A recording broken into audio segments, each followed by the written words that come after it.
Hi guys, welcome to Richard Cabile YouTube channel. In today's video, I will teach you how to invite all friends on your Facebook to your Facebook page in just one click using your mobile phone. So okay guys, but before we start, kindly subscribe to my YouTube channel by pressing the subscribe button and the bell to notify you if I have new video. So okay guys, let's start.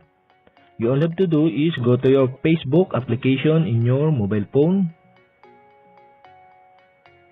Okay guys, here in Facebook, so click the three line on the upper right side on your screen.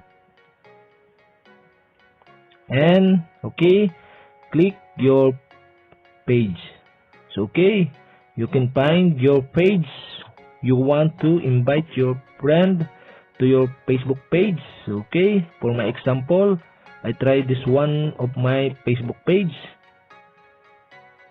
Okay guys, if you are in your Facebook page, you all have to do is scroll to the left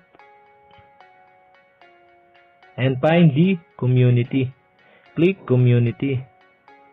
Okay guys, here in community, you can see the like of your page and followers of your page, and you can see also the friend you want to invite.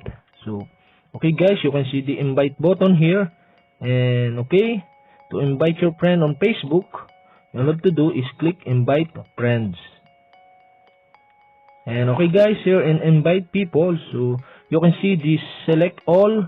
So I have 1762 friends on Facebook, and okay, to invite all of the friend on Facebook in just one click, you all have to do is click the select all. And okay guys, you can see the button below the send invite 1762 friend to your Facebook page. So okay guys, you all have to do is click the send invites. Okay guys, invite sends. So okay, your Facebook page are now invite your all friend on your Facebook account. So okay guys, that's it. And if you have a question, kindly comment below, and don't forget to hit the subscribe button and the bell to notify you if I have new videos. Okay guys, thank you for watching.